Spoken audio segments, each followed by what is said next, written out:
अस्सलामुअलैकुम नाज़रीन, आप देख रहे हैं इंसाफ न्यूज़ पाकिस्तान और मैं हूँ आपका मेज़बान जावेद खान।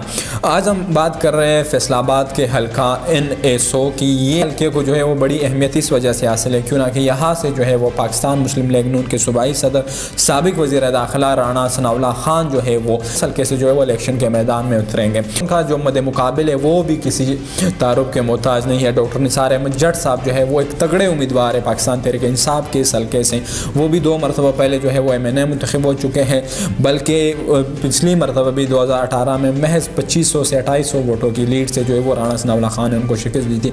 1,03,500 के करीब वोट जो थे वो डॉक्टर निसार अहमद जट ने लिए थे और 1,06,000 के लगभग जो थे वो वोट राना सनाउल्लाह खान के थे।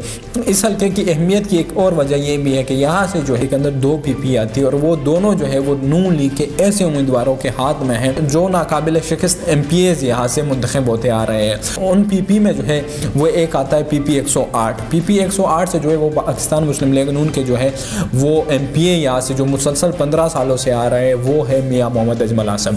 नो डाउट वो भी बड़े तगड़े उम्मीदवार है। वो एक ऐसे उम्मीदवार है कि उनको जो है वो यहाँ पे हराना बहुत मुश्किल है।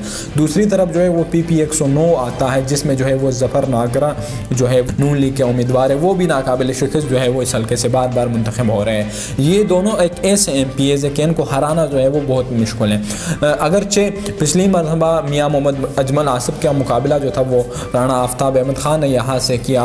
वो भी चंद 100 वोटों से जो है वो उनको शिकस्त हुई थी राना आफ्ताब अहमद खान को। लेकिन अगर हम बात करें मियाँ मोहम्मद अजमल की पोजीशन की, वो मज़ीद मुस्तहकम हो रही है इस हल्के में। उसकी वजह यह है कि मियाँ मोहम्मद अजमल आसिफ जो है वो 24 घंटे आप ये कहें कि वो हल्के को वक्त देते हैं।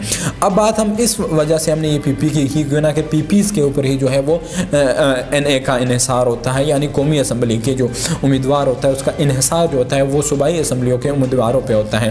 तो इस हवाले से जो है वो NA100 में जो है अगर हम बात करें तो नून लीग की पोजीशन जो है वो काफ़ी मुस्तहकम है। लेकिन अगर हम बात करें पाकिस्तान तहरीक इंसाफ के इस हल्के से तो पाकिस्तान तहरीक इंसाफ के डॉक्टर निसार अहमद जट वो इस हल्के से बहुत टफ उम्मीदवार है। जो है एक मंजे हुए सियासतदान है। 2 मरतबा इसी हल्के से जो है वो MNA मुंतखब हो चुके हैं। लास्ट मरतबा भी महज 2400-2500 वोटों से उनको शिकस्त हुई थी।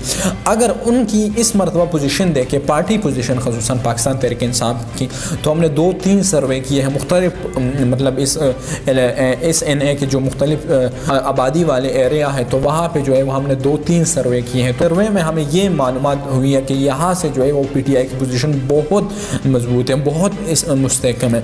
उसकी वजह यह है कि पाकिस्तान तहरीक इंसाफ की पूरे मुल्क में पोजीशन जिस तरह मुस्तहकम है और इजाफा हो रहा है दिन ब दिन पाकिस्तान तहरीक इंसाफ के वोटों में, इसी तरह इस हल्के की भी पोजीशन है। लेकिन बदकिस्मती ये है कि इस हल्के को जो है वो डॉक्टर निसार अहमद जट जो है वो इस टाइम नहीं दे सकते। वजह यह कि 9 मई के बाद जो है वो तमाम उम्मीदवार जो है वो खुफिया मुकामात पे जो है वो मौजूद है और हल्के को उस तरह टाइम नहीं दे सकते जिस तरह के नून लीग के दोनों MPAs और यहाँ से जो MNA का इलेक्शन लड़ेगा यानी राना सनाउल्लाह खान जिस तरह वो हल्के को टाइम दे रहे हैं, क्योंकि ना कि उन पर कोई पाबंदी नहीं है। उनको जो है वो फील्ड बिल्कुल जो है वो साफ मिली हुई है, वो आके आसानी से खेलते हैं। तो ये अहम बात है कि यहाँ से जो नून लीग को हराना बहुत मुश्किल है। अगर हम बात करें तीसरे नंबर पे जो है वो यहाँ पे TLP के वोट थे, लेकिन अब जो है अमी ग्रामी बल्कि निडर खातून उनका ताल्लुक भी जो है वो बंदे शाह फैमिली से है और वो जो है वो अब जो है वो पीपल्स पार्टी की तरफ से हल्के से मैदान में उतरी है। पीपल्स पार्टी की तरफ से वो इस मरतबा इलेक्शन में हिस्सा लेंगी और NA की सतह पे वो भी हिस्सा ले रही है, यानी MNA का इलेक्शन वो यहाँ से लड़ रही है। चौधरी सिद्रा सईद बंदे शाह की अगर हल्के में इस वक्त उस तरह पोजीशन मुस्तहकम नहीं है जिस तरह के राना सनाउल्लाह खान और डॉक्टर निसार अहमद जट की है, लेकिन वो जो है इन दोनों को टफ टाइम दे सकती है। टफ टाइम वो किस तरह दे सकती है कि इन दोनों के जो है वो वोट वो तोड़ सकती हैं, वो नुकसान दोनों को पहुँचाएगी। लेकिन अब ये जो है वो आने वाले वक्त में पता चलेगा कि वो ज़्यादा नुकसान किस को पहुँचाती है, डॉक्टर निसार अहमद जट को या राना सनाउल्लाह खान को। तो ये इस हल्के की सिचुएशन है। पाकिस्तान तहरीक इंसाफ की पोजीशन जो है वो वाजे यहाँ से मजबूत है, वोटर मौजूद है लेकिन लीडर मौजूद नहीं है। लेकिन नून लीग के जो है वो लीडर भी मौजूद है और जो उनके पक्के वर्कर है यहाँ से, जिस तरह मैंने बात की कि नाकाबिल शिकस्त उनके दोनों MPA यहाँ से आ रहे हैं, वो बहुत मजबूत है। वो जो है वो 24 घंटे इलाके को टाइम देते हैं, ख्वाह वो नागरा साहब हो या मियाँ मोहम्मद अजमल आसिफ हो। ये दोनों इस तरह हल्के को वक्त देते हैं जिस तरह अपने घर वालों को कोई बंदा टाइम दे रहा हो। तो ये वजह है कि नून लीग की पोजीशन भी जो है वो यहाँ से मुस्तहकम है। लेकिन इस मरतबा जो है वो यहाँ से बड़ा मुकाबला होने जा रहा है। राना सनाउल्लाह खां के लिए भी ये हल्का जीतना आसान नहीं होगा, क्यों ना कि जो हमने सर्वे किए हैं या और भी यहाँ पे जो मीडिया वाले सर्वे करके जा रहे हैं, यहाँ से जो है वो सर्वे के मुताबिक तो यूँ अंदाज़ा लगाया जा सकता है कि पीटीआई की पोजीशन बहुत ही मजबूत है। लेकिन ये तो आने वाले वक्त पे इन्हिसार होगा कि अब क्या ये वोट बरकरार रह पाता है पाकिस्तान तहरीक इंसाफ का, या ये वोट जो है वो बिखर जाएगा, क्यों ना कि इलेक्शन के दिन जैसे जैसे करीब आते हैं जो है वो वोट जो है वो इधर उधर जा रहे होते हैं। वो लोग ख़ुसूसन जो इलेक्शन का इंतज़ार करते हैं वो फिर किश्तियाँ तब्दील करने में लग जाते हैं। कभी इस किश्ती में होते हैं तो इलेक्शन के डेज़ में जब पता चलता है वो दूसरी किश्ती में बैठ चुके होते हैं। पोजीशन ये है इस हल्के की कि राना सनाउल्लाह खां अगर मजबूत है तो पीटीआई के डॉक्टर निसार अहमद जट भी मजबूत है।